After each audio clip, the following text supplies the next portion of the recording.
Si j'ai raison, que le cloud capital est très puissant, extrêmement puissant, toute personne qui le détient a du pouvoir. Autrefois, c'était la terre. Si vous avez beaucoup de terre, dans la France féodale, vous aviez le pouvoir. Maintenant, c'est qui possède beaucoup de cloud capital. De façon intéressante, les Européens n'y sont pas. Il n'y a pas de cloud capital en Europe. Nous utilisons le cloud capital d'autres. C'est pour ça que nous sommes plus pertinents. Vous avez raison.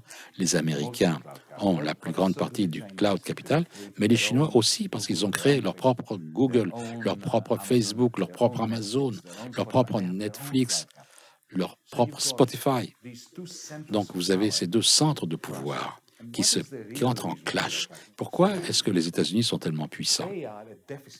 C'est un pays de déficit. Ils ont un déficit. En tant que nation, ils achètent plus de choses qu'ils n'en exportent, année après année. D'ordinaire, lorsque l'Empire romain est entré en déficit, il s'est écroulé. Lorsque l'Empire britannique est entré en déficit, il est tombé. L'Empire américain, eh bien non, il n'est pas tombé. L'économie est dans le rouge, le gouvernement est dans le rouge. La raison pour laquelle il n'a pas été démonté, c'est que plus ils ont de déficit, plus ils sont puissants. C'est le dollar. Je me souviens que lors de la crise grecque en 2015, lors de la crise de Syriza, vous aviez averti la France, ou nous aviez averti, nous les Français, que après la Grèce, nous pourrions un jour, nous aussi, nous retrouver dans l'œil du cyclone, voire même que, aux yeux des institutions européennes, nous étions potentiellement la vraie cible. Que pensez-vous de notre situation? Comme vous l'avez décrit exactement,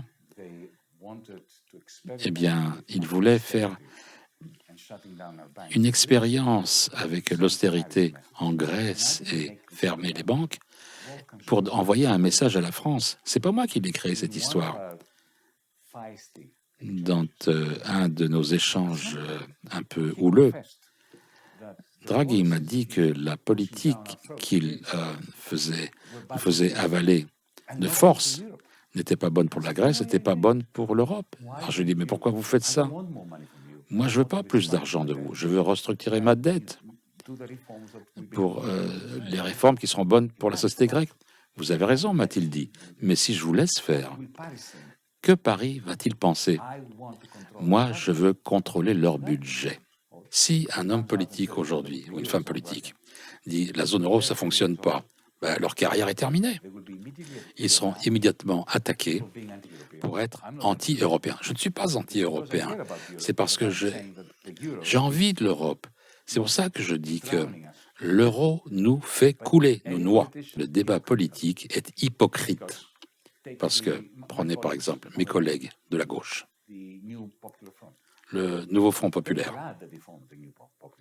Je suis très heureux qu'il y ait un nouveau Front populaire. C'était grand temps que la gauche se réunisse. Les socialistes, les communistes, la France insoumise, les Verts, tout ça et les Verts puissent avoir un front commun. Je suis très heureux qu'ils se soient mis en place, ils ont mis en place un manifeste qui, sur les bonnes lignes en termes d'investissements qui sont nécessaires dans l'énergie verte, dans l'éducation, dans le tissu social. Ils ont raison de ce point de vue-là. Sauf que ce manifeste ne peut pas être mis en place dans les lois de l'Union européenne. Pourquoi ne pas le dire? Ils ne le disent pas, ils n'osent pas le dire.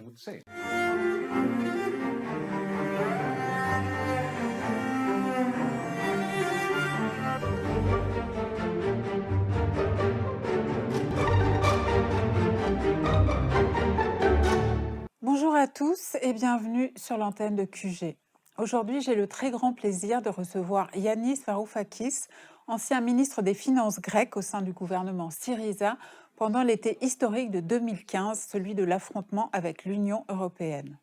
Économiste, professeur à l'Université d'Athènes, cofondateur du mouvement politique Diem 25, auteur de nombreux livres, parmi lesquels Adult in the Room, porté à l'écran par Costa Gavras, Yanis Varoufakis publie aujourd'hui dans 36 pays Les nouveaux cerfs de l'économie.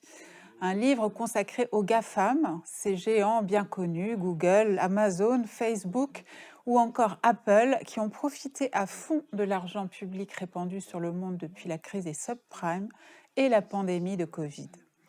Ces grands féodaux nous ont fait entrer dans un nouvel ordre mondial et pas exactement pour le meilleur, ainsi que nous allons le voir au cours de cet entretien. Merci beaucoup, Yanis Varoufakis, d'être avec nous sur QG. Et merci à notre traducteur du jour, Michel Zlotowski, qui assurera la traduction simultanée de cet échange. Alors, la thèse de votre livre est particulièrement audacieuse puisque vous annoncez la fin du capitalisme. Alors, la sortie du capitalisme, qu'est-ce que c'est? Malheureusement, ce n'est pas la grande révolution prolétarienne. Ce sont les GAFAM qui nous ont fait entrer dans une nouvelle ère, le techno-féodalisme. Alors, pourquoi avoir besoin d'un nouveau concept? Pourquoi ne pas parler d'hyper-capitalisme? Pourquoi ne pas parler de capitalisme de plateforme? Est-ce que vous pouvez nous expliquer ce qu'est ce techno-féodalisme? Parce que ça ne serait pas très utile pour nous si on utilisait une autre variation du terme capitalisme pour comprendre ce qui se passe à notre monde. Je vais vous ramener quelques années en arrière. Disons que c'est les années 1800 quelque chose. On est ici à Paris et on prend le café et on discute de l'état du monde. Bien, partout où l'on regarde en 1800 autour de nous, pas seulement en France, partout ailleurs, on verrait du féodalisme. Mais maintenant, on le sait qu'en attendant, le capitalisme crée un nouveau mode de production parce que le capital prenait la main après la possession des terres comme la principale source de pouvoir et de richesse. En 1800, ça n'aura pas été faux d'appeler le nouveau système féodalisme de marché, parce que le féodalisme n'est jamais parti, mais ça a été en plus du marché. Mais si vous l'appelez du capitalisme de marché, on aurait manqué cette grande transformation, comme Karl Popper l'a dit, que la montée du capital était en train de créer. Aujourd'hui, nous avons le triomphe du capital. Partout où nous regardons, on voit le capital qui triomphe. Mais il y a eu une mutation du capital, une nouvelle forme de capital qui vit dans nos cellulaires, qui s'appelle le technocapitalisme, le technofeudalisme, qui crée quelque chose de complètement différent. Pas simplement une variété du capitalisme, mais quelque chose qui n'est pas du capitalisme du tout, même si c'est construit sur le capital. Et ça, c'est la savoureuse contradiction. Les mots sont importants parce qu'ils peuvent nous aider à nous concentrer sur des grandes informations, des grandes transformations lorsqu'elles se produisent. Et c'est le cas actuellement. Alors, les propriétaires des GAFAM, dont nous parlions à l'instant, la toute petite minorité qui détient un pouvoir sur les vies du monde entier et sur nos cerveaux aussi, Jeff Bezos, Zuckerberg, Musk, vous dites que c'est une nouvelle classe dirigeante à part entière. Alors, est-ce que vous pouvez nous expliquer simplement ce qui les différencie des capitalistes du 19e ou du 20e siècle, des Rockefeller, des Carnegie, de toute cette classe que nous connaissons bien? Un seul mot ou deux mots. Le cloud capital. Ce n'est pas une question de personnel. Ce n'est pas Jeff Bezos, ce n'est pas Elon Musk. C'est la forme de capital. C'est une nouvelle forme de capital. Un capital qui n'a jamais existé précédemment. Les propriétaires de ce capital ont une nouvelle forme de pouvoir. Alors, je vais comparer et contraster deux hommes. En utilisant votre exemple, Henry Ford, par exemple, et Jeff Bezos. Les deux sont audacieux, les deux sont des mégalomanes, les deux possèdent énormément de capital, et les deux veulent ou voulaient influencer l'opinion publique. Ont acheté des journaux, et avant d'acheter des journaux, regardez, Jeff Bezos a acheté le Washington Post. Il y a beaucoup de ressemblances, n'est-ce pas? Mais il y a une différence profonde. Henry Ford possédait le capital sous son ancienne forme, du capital sous forme de machines qui construisaient d'autres machines. L'usine qui construisait des voitures. Et ce qu'il voulait que vous fassiez à l'époque, c'était d'acheter ces voitures. Donc il a utilisé ses journaux, son influence avec le système politique à Chicago, à San Francisco, pour éliminer les tramways, pour éliminer les bus, pour que vous soyez contraints d'acheter ces voitures. Comparez ça maintenant avec Jeff Bezos. Jeff Bezos ne produit rien. Il ne vend rien.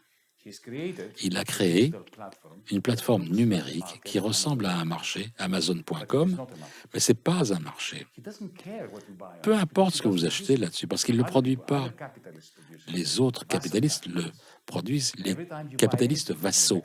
Chaque fois que vous achetez quelque chose, un livre électrique, un vélo électrique, un livre, 40% de ce que vous payez va dans les poches de Jeff Bezos. Ce n'est pas un capitaliste qui a produit, ce n'est pas un travailleur non plus, un ouvrier.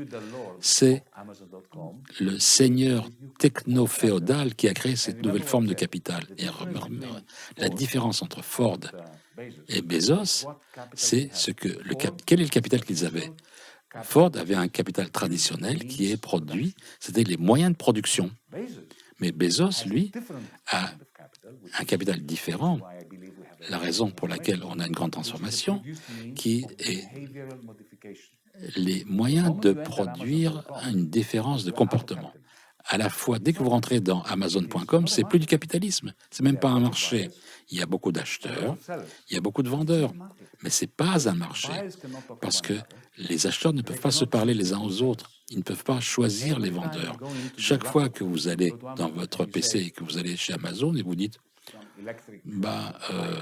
un appareil électrique, un frigo par exemple, l'algorithme vous appaire avec un vendeur, pas avec d'autres vendeurs. Moi, il va m'appairer avec un autre vendeur que vous.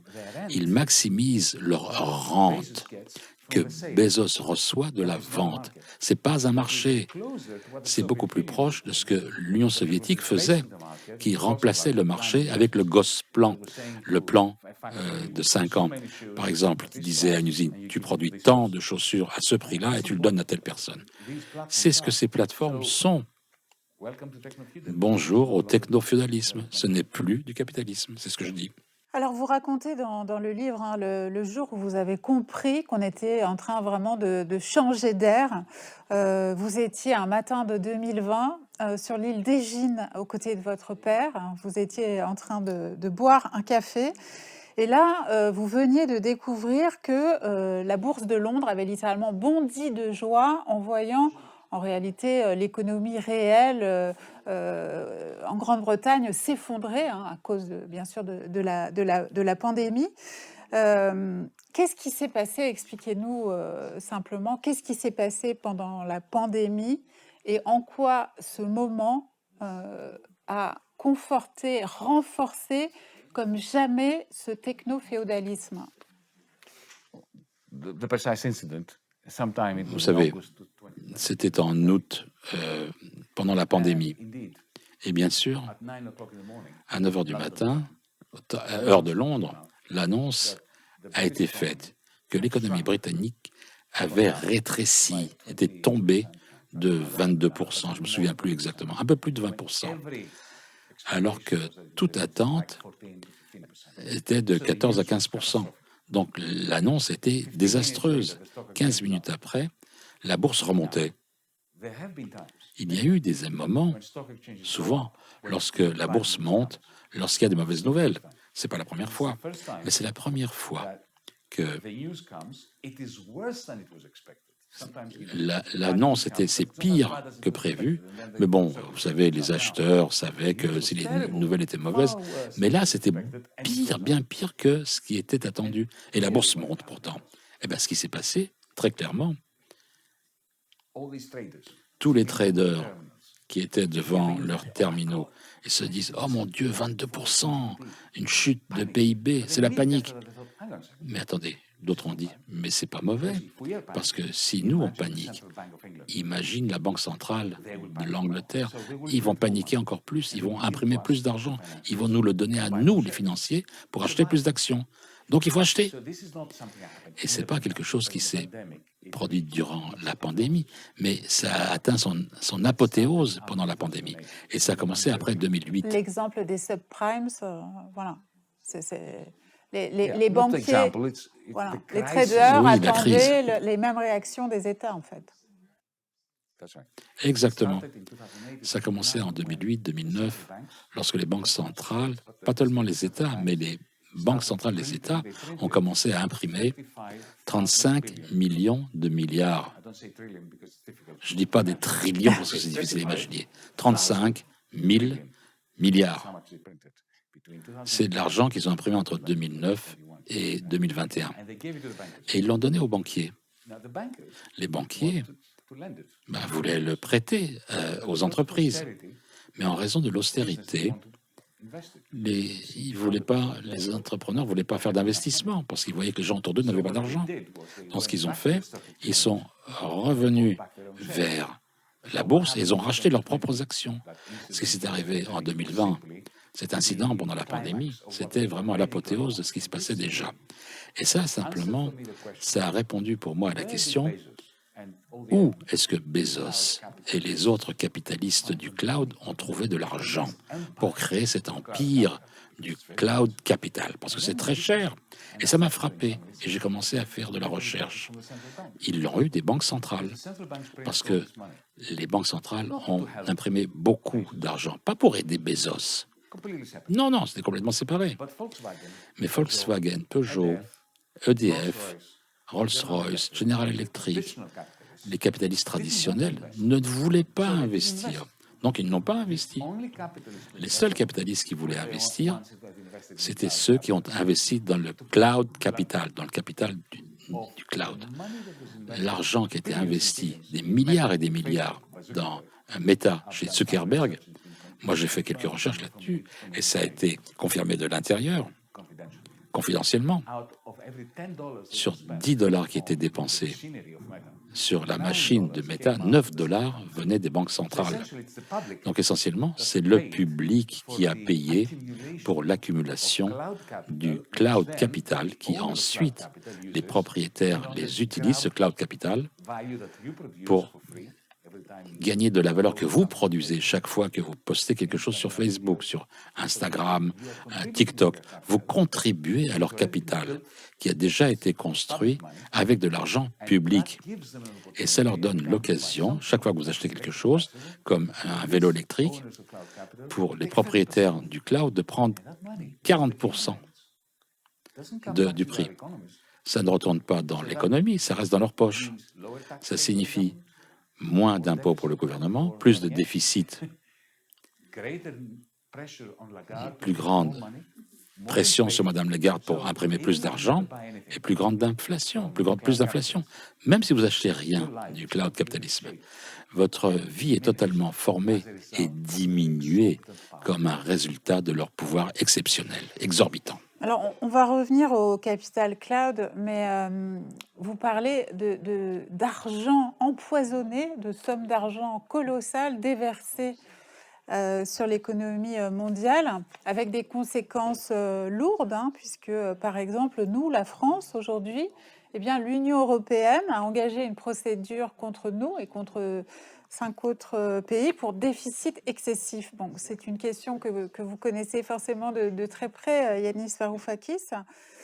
Elle va déboucher sur des coupes attendues de probablement 40 milliards d'euros, qui seront certainement pris dans les services publics, on ne sait pas encore. Mais je me souviens que lors de la crise grecque en 2015, lors de la crise Syriza, vous aviez averti la France, ou nous aviez averti, nous les Français, que après la Grèce, nous pourrions un jour, nous aussi, nous retrouver dans l'œil du cyclone, voire même que, aux yeux des institutions européennes, nous étions potentiellement la vraie cible. Que pensez-vous de notre situation? Comme vous l'avez décrit exactement, eh bien, ils voulaient faire une expérience avec l'austérité en Grèce et fermer les banques pour envoyer un message à la France. C'est pas moi qui l'ai créé, cette histoire.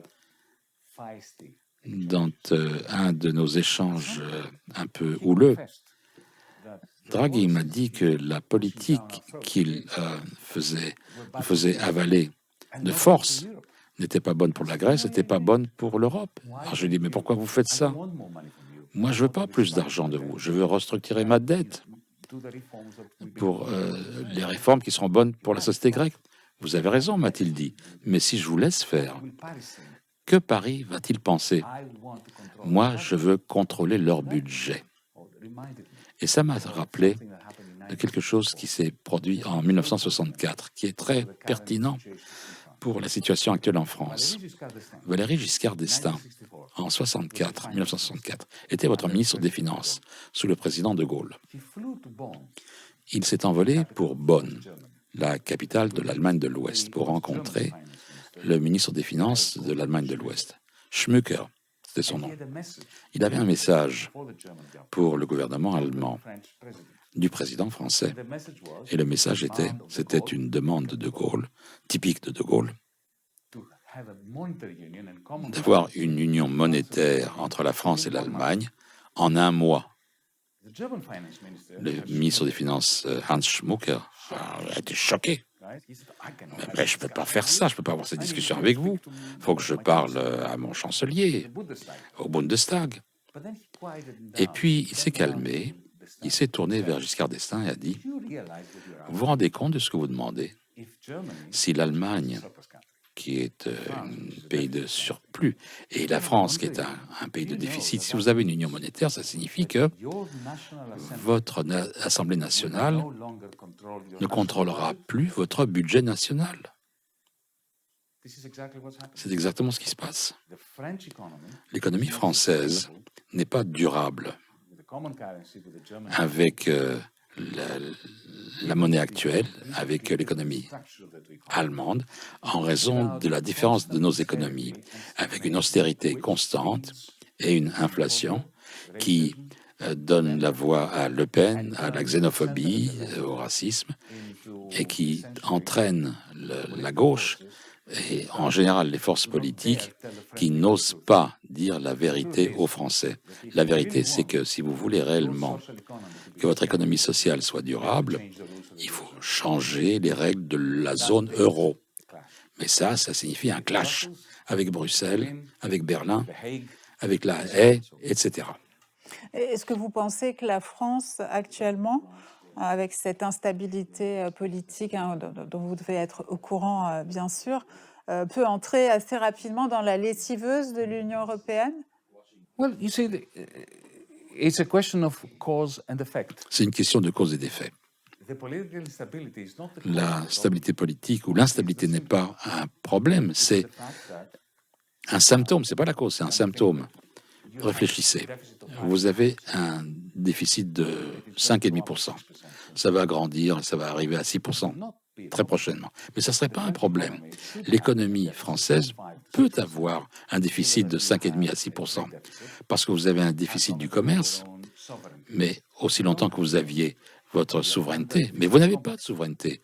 Vous êtes sous le pacte fiscal européen. Le gouvernement allemand qui s'effondre aussi sous Scholz est dans un état pire que celui d'Emmanuel Macron, qui est aussi dans une mauvaise situation. Il ne peut pas contrôler son gouvernement avec les deux partis qui n'ont pas plus de 15% dans les opinions publiques. Bon, ils sont tous les deux en train d'introduire l'austérité pour réduire le déficit qui est dingue. C'est contre les intérêts de l'Allemagne. Ils le font en raison de leurs exigences constitutionnelles de faire passer leur déficit de 2,5 à 1,5%. Comment peuvent-ils vivre? Comment peuvent-ils représenter leurs propres gens? Ils vont couper dans les budgets de l'éducation, de la santé, des retraites, alors que la France a un déficit de 5,5%. Cette zone euro est la cause du problème. La façon dont on l'a construite, c'était comme si on essayait de créer des circonstances de non-durabilité à travers l'Europe et en France également. Pourquoi si peu de forces politiques, de partis chez nous, affrontent justement cette question d'un nécessaire bras de fer avec les instances de l'Union européenne? Pourquoi chez nous, tout le monde a renoncé à ça? À quelques exceptions près, je ne parle même pas du Rassemblement national, le parti de Marine Le Pen dont vous parliez tout à l'heure, qui lui n'est même plus souverainiste. Comment vous expliquez ce renoncement? Regardez-moi, je suis un perdant politique, un loser politique, parce que je parle la langue le langage que vous venez d'entendre. Si un homme politique aujourd'hui, ou une femme politique, dit la zone euro, ça ne fonctionne pas, leur carrière est terminée. Ils seront immédiatement attaqués pour être anti-européens. Je ne suis pas anti-européen, c'est parce que j'ai envie de l'Europe. C'est pour ça que je dis que l'euro nous fait couler, nous noie. Tout homme et femme politique qui veut être Premier ministre et qui dit ces mots-là aujourd'hui va être complètement battu, frappé, démonté par la presse. Et c'est une tragédie pour l'Europe. Nous avons un système politique qui reflète la réalité monétaire qui n'est pas durable, qui fait que le débat politique est hypocrite. Parce que, prenez par exemple mes collègues de la gauche, le nouveau Front populaire. Je suis très heureux qu'il y ait un nouveau Front populaire. C'était grand temps que la gauche se réunisse. Les socialistes, les communistes, la France insoumise, les Verts, tout ça et les Verts puissent avoir un front commun. Je suis très heureux qu'ils se soient mis en place, ils ont mis en place un manifeste qui, sur les bonnes lignes en termes d'investissements qui sont nécessaires dans l'énergie verte, dans l'éducation, dans le tissu social. Ils ont raison de ce point de vue-là. Sauf que ce manifeste ne peut pas être mis en place dans les lois de l'Union européenne. Pourquoi ne pas le dire? Ils ne le disent pas, ils n'osent pas le dire. Mélenchon le dirait, mais les socialistes ne veulent pas le dire, ils ne diront jamais. Ils le diront à huis clos, mais ils n'oseront pas vous le dire, vous les électeurs, que ce programme ne peut être mis en place que à travers un clash avec Berlin.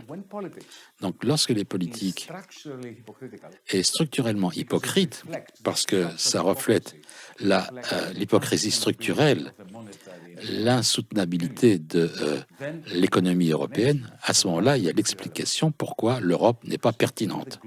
Parce que dans le schéma global des choses, personne ne s'intéresse à l'Europe. Allez au Mexique, au Brésil, en Afrique du Sud, oui, ils s'occupent des États-Unis et de la Chine. L'Europe, l'Union européenne, c'est l'idiot utile, quoi, en ce qui les concerne. Et il faut faire face à ça. Et je le dis avec beaucoup de peine dans mon cœur en tant qu'européaniste. Alors, effectivement, votre livre, avec ce concept de techno-féodalisme, permet de repenser complètement la géopolitique actuelle.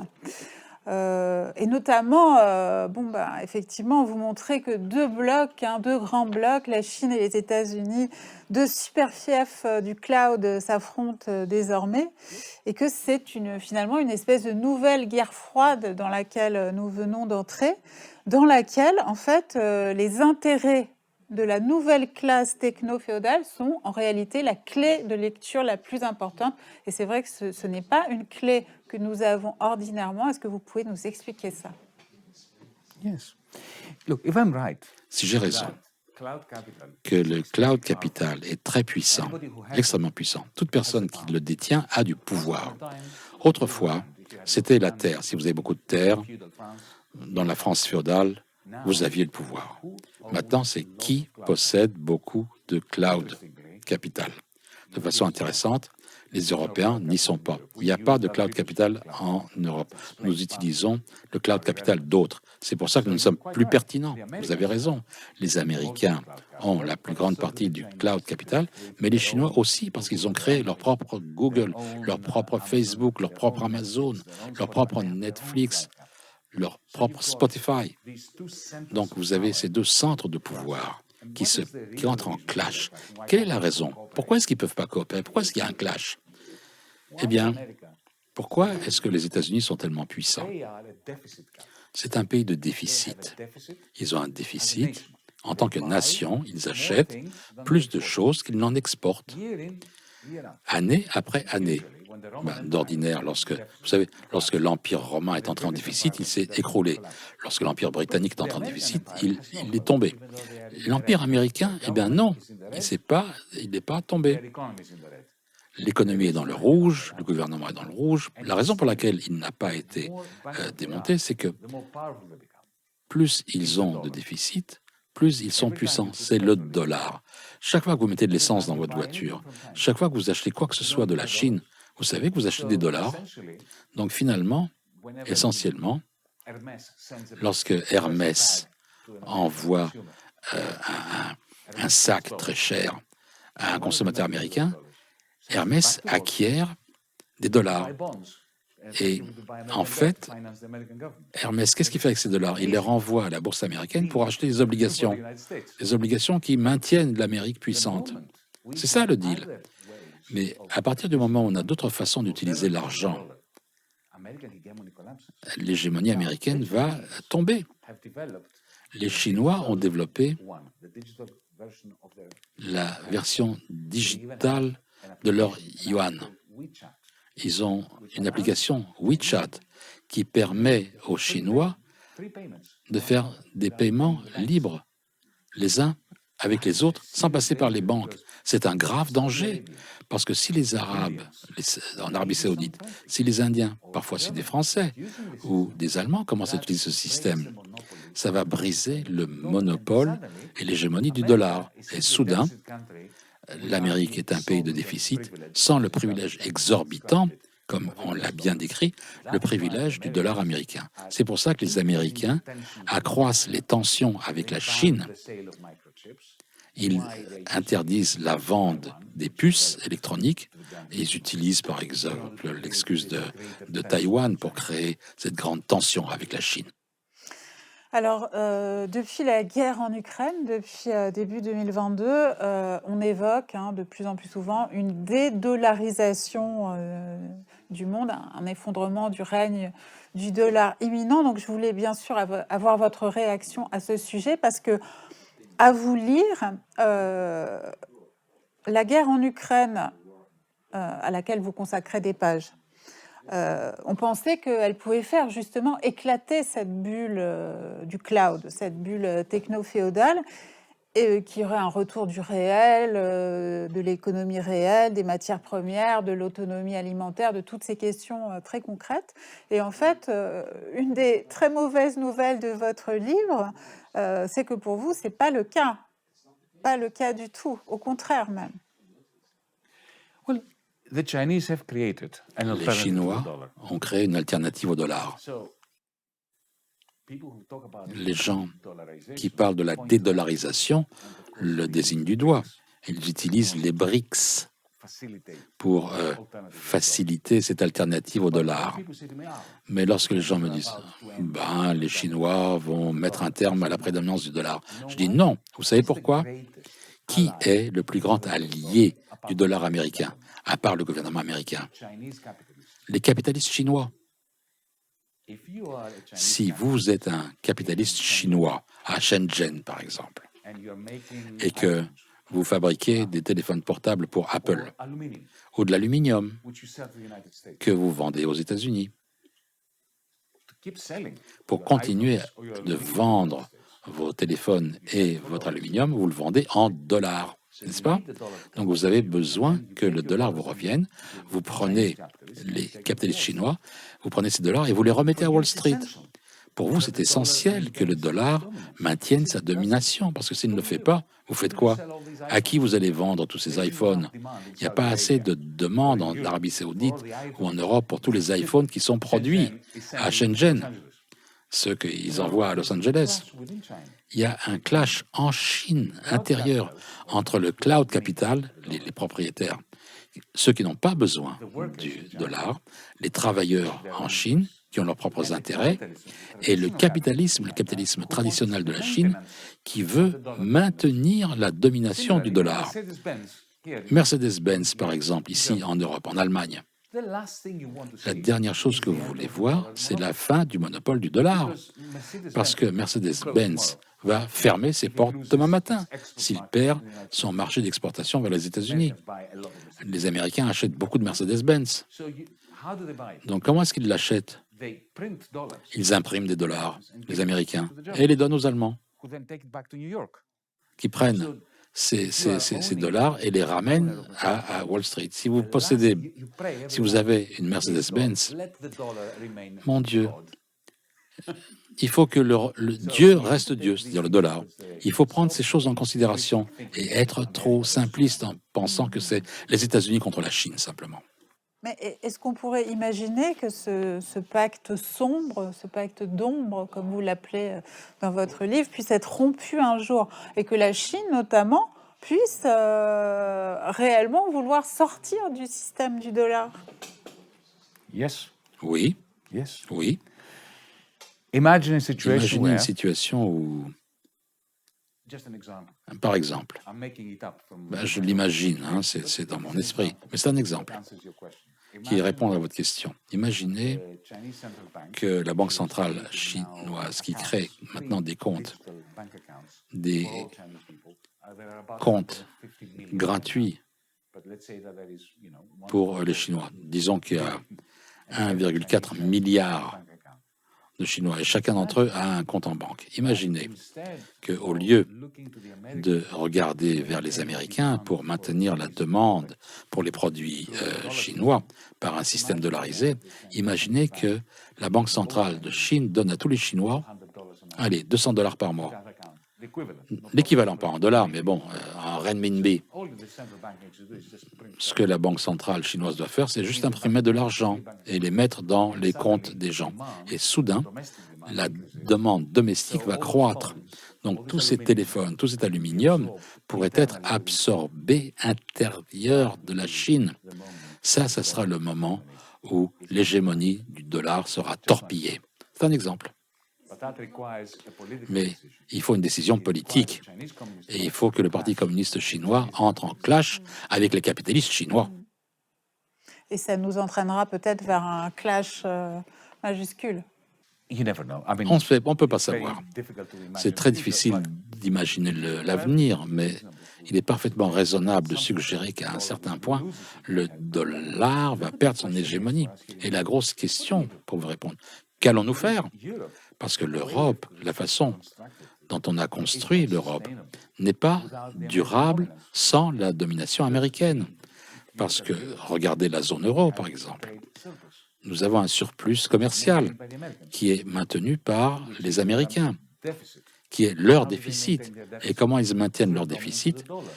Grâce à la domination du dollar. L'euro n'a jamais été conçu pour être en compétition avec le dollar, parce qu'on perdrait nos marchés d'exportation. Et la tragédie, parce que j'ai eu très peu de temps, j'ai eu que 6 mois dans ECOFIN à Bruxelles. J'ai essayé d'avoir ces débats avec mes collègues. Ces discussions n'ont plus lieu. C'est la tragédie de l'Europe. On ne débat pas sur ce qui doit être débattu. Alors vous montrez très bien, et c'est une mauvaise nouvelle hein, pour la politique et pour la gauche, bien sûr, que la social-démocratie n'est pas taillée pour affronter ces grands groupes techno-féodaux. Et finalement, et c'est assez ironique de le lire sous votre plume, vous dites qu'il n'y a que le Parti communiste chinois qui, lui, arrive à instaurer une sorte de bras de fer avec ses propres techno-féodaux chinois, ce que nous, occidentaux, surtout européens, vous venez de le dire, mais même américains, nous ne faisons plus.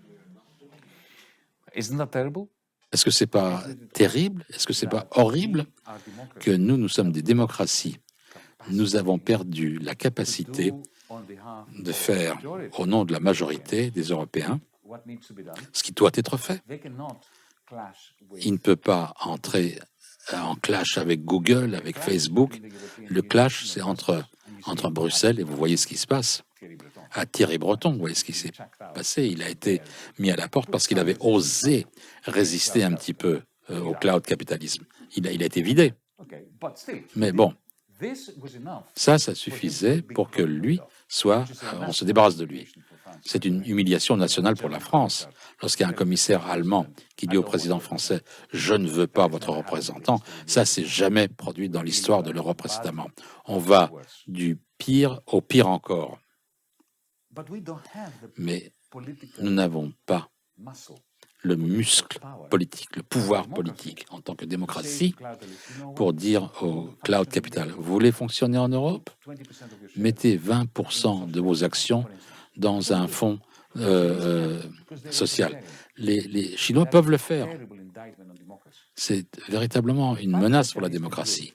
Le fait que les Chinois peuvent le faire prouve que ça peut le faire. Notre tâche de démocratie est de prouver que ça peut être fait dans les démocraties et pas par le parti politique, par le Parti communiste chinois seulement. Par des États forts, par des États qui seraient beaucoup plus forts que ceux que nous avons aujourd'hui. Oui, des États forts, mais pas des États autoritaires. Forts dans le sens de se battre en fonction et pour le démos, et pas contre le démos. Autre exemple, Yanis Varoufakis, de la clé de lecture extrêmement originale que vous donnez à travers ce concept de techno-féodalisme. Vous évoquez le rachat par Elon Musk de Twitter. Et vous dites que finalement, celui-ci a été mal compris, y compris par les gens qui le voyaient plutôt d'un bon œil et qui pensaient que ce serait profitable à la liberté d'expression ou que Musk, à travers ça, cherchait à peser sur la politique mondiale, sur l'élection américaine, évidemment, ce qui est d'ailleurs un petit peu le cas aussi. Mais vous dites non, en fait, ce que fait Elon Musk en rachetant Twitter, X, c'est se ménager un accès à cette nouvelle classe techno-féodale à laquelle il n'avait pas part jusqu'ici. Alors, expliquez-nous ça, parce que c'est un exemple particulièrement parlant. Elon Musk a créé beaucoup de sociétés impressionnantes qui ont bien réussi. Tesla. Il a fait que c'est une voiture électrique désirable. Avant Tesla, tout le monde en rigolait des voitures électriques. Il a créé SpaceX. Il réussit non seulement à aller sur la Lune, mais de faire revenir le module spatial et le faire atterrir sans le détruire et le faire réutilisable. Personne n'a réussi à le faire. Les Russes n'ont réussi. Les Chinois n'ont pas réussi. Donc on peut penser ce qu'on veut d'Elon Musk. C'est un individu imparfait pour parler en termes diplomatiques. C'est un capitaliste qui a réussi. Mais il n'avait pas accès au cloud capital. Twitter, pour lui, était une façon de lier son capital traditionnel à nous tous, à travers Twitter. Et si vous lisez ses déclarations sur la raison pour laquelle il voulait Twitter, il le dit, c'est pas moi qui le dis. Je voulais avoir une application qui se connecte avec tout le monde et avec tout, afin de lier mon capital à ce capital dans le cloud. Et cette histoire qu'il a acheté Twitter pour influencer la politique, mais c'est du blabla. C'est du non-sens. Pourquoi est-ce que vous avez besoin de posséder Twitter pour influencer les processus politiques? Si vous voulez influencer, vous achetez un journal. Avant de l'acheter, il a toujours traité Twitter. Enfin, ce qu'il faut comprendre, c'est que le cloud capital empoisonne nos démocraties. Mais pas parce que les propriétaires sont des gens méchants ou des Trumpistes, mais le cloud capital s'accumule beaucoup plus vite lorsque les utilisateurs, vous et moi, sont en colère. Parce que lorsqu'on est en colère, on utilise beaucoup les réseaux sociaux. On est sans cesse en train d'envoyer des tweets colériques et ça nous engage. Et donc, peu importe ce qu'on dit, aussi longtemps qu'on est en colère, le cloud capital, pas Elon Musk, peu importe qui le possède, le cloud capital empoisonne les débats. Parce que c'est comme ça que ça s'accumule. Il faut dépersonnaliser. Même si Elon Musk était la plus gentille personne sur Terre, X ou Twitter empoisonne les conversations, parce que c'est la façon dont le cloud capital s'accumule. Vous le dites, Yanis Varoufakis, et vous l'écrivez dans ce livre, le cloud capital, c'est un système qui repose sur la manipulation de nos psychés, pour les entraîner dans des directions évidemment lucratives pour les propriétaires des GAFA.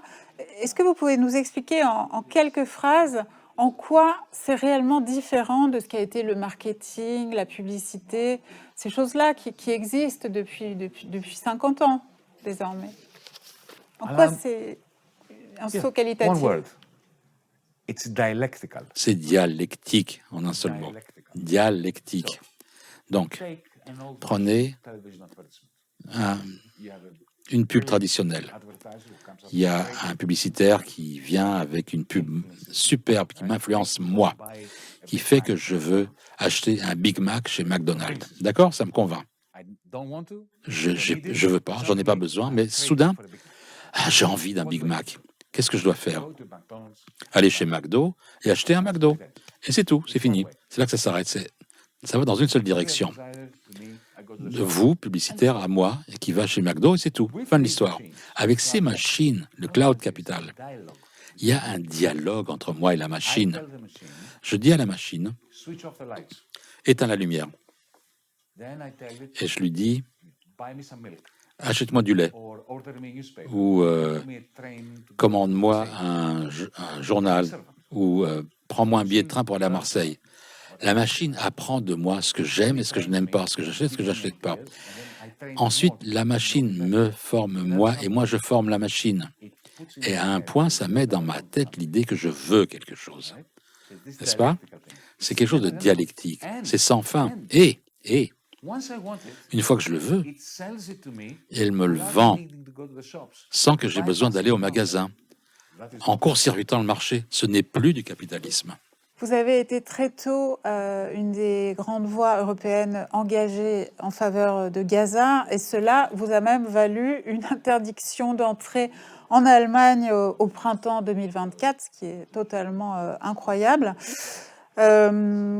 Comment expliquez-vous l'inaction de nos gouvernements, à commencer par celui de la France, face à ces 40 000 morts, face à cette plausibilité de génocide qui est pointée par les institutions internationales? Pourquoi est-ce que rien ne bouge alors qu'on arrive pratiquement à 10 mois de guerre à Gaza?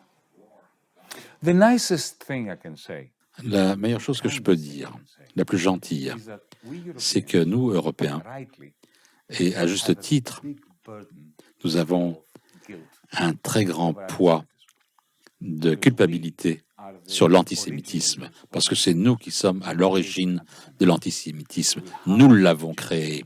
Nous avons pourchassé les Juifs pendant des siècles. On les a assassinés. On les a mis dans des camps de concentration. Tous, nous tous, pas seulement les Allemands.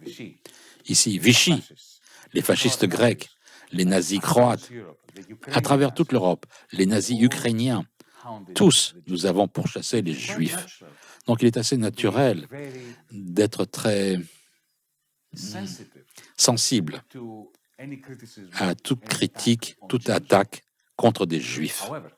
Toutefois, la raison pour laquelle le gouvernement allemand m'a interdit l'entrée de son territoire, c'est que mon mouvement Diem 25 a organisé cette conférence et le titre était « Une paix juste au Moyen-Orient ». Quelle chose horrible, n'est-ce pas, de tenter de faire. Mais nos co-organisateurs étaient des Juifs allemands. La voix allemande pour une paix juste au Moyen-Orient. C'est une organisation de Juifs allemands qui travaille avec nous. Et le gouvernement allemands ne pouvaient pas le supporter. Ils ne pouvaient pas nous accuser d'antisémitisme, parce que mes camarades étaient juifs.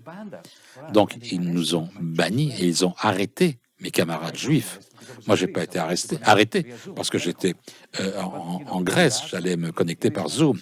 Mais les autres, mes amis allemands, juifs allemands, ont été arrêtés. Donc, vous pouvez trouver ça drôle, mais il y a un policier, un capitaine de police, a dit à mon avocat que j'étais interdit d'Allemagne. Et mon avocat a écrit, pouvez, s'il vous plaît, nous dire qui a interdit Varoufakis, c'est la police, c'est la municipalité, c'est le gouvernement, c'est qui? Deuxièmement, quand? Et troisièmement, pourquoi? Et il a eu une lettre du gouvernement allemand disant « On va vous répondre dans 48 heures ». 48 heures plus tard, on a eu une lettre disant « La police et la sécurité nationale ne répondront pas à vos questions ». Donc maintenant, on les met au tribunal, pas pour m'interdire l'entrée, mais pour ne pas me dire pour qui m'avait interdit l'entrée du territoire et pourquoi. Bon, vous pouvez pas m'aimer, vous pouvez ne pas être d'accord avec moi, mais quand un citoyen est interdit de territoire et qu'on ne lui donne pas les raisons, ni par qui, alors soudainement, c'est le voile du totalitarisme qui tombe sur chacun d'entre nous. En ce qui concerne la position de la France, à nouveau, la France a une longue tradition d'antisémitisme et une culpabilité profonde. Nous devons nous sentir coupables au sujet de l'antisémitisme. Mais le plus beau don que l'on fait aux antisémites, qui vraiment pour chasser les juifs, c'est de faire une confusion entre la lutte contre l'antisémitisme et ne rien dire sur le génocide d'un autre peuple et les crimes de guerre. On ajoute à nos propres crimes, contre le peuple juif avec nos crimes actuels contre le peuple palestinien. 2 crimes pour qu'il n'y ait pas quelque chose de bon qui en sorte. Et à l'heure où on se parle, vous n'avez toujours pas la cause de cette interdiction? Non, c'est pour ça que je suis devant les tribunaux. Il y aura un tribunal où les juges en Allemagne diront si j'ai le droit de savoir qui m'a interdit le territoire, quand et pourquoi. On suivra ça avec intérêt. Thank you. Merci beaucoup Yanis Varoufakis, merci pour cet entretien passionnant. Je crois que tous ceux qui l'auront suivi auront envie d'en savoir plus. Je recommande bien sûr vivement les nouveaux cerfs de l'économie aux éditions Les Liens qui libèrent. Merci mille fois. Beaucoup. Thank you. Merci de m'avoir invité. Et merci à notre cher ami Michel Zlotowski qui nous a permis d'échanger ce soir. Voilà.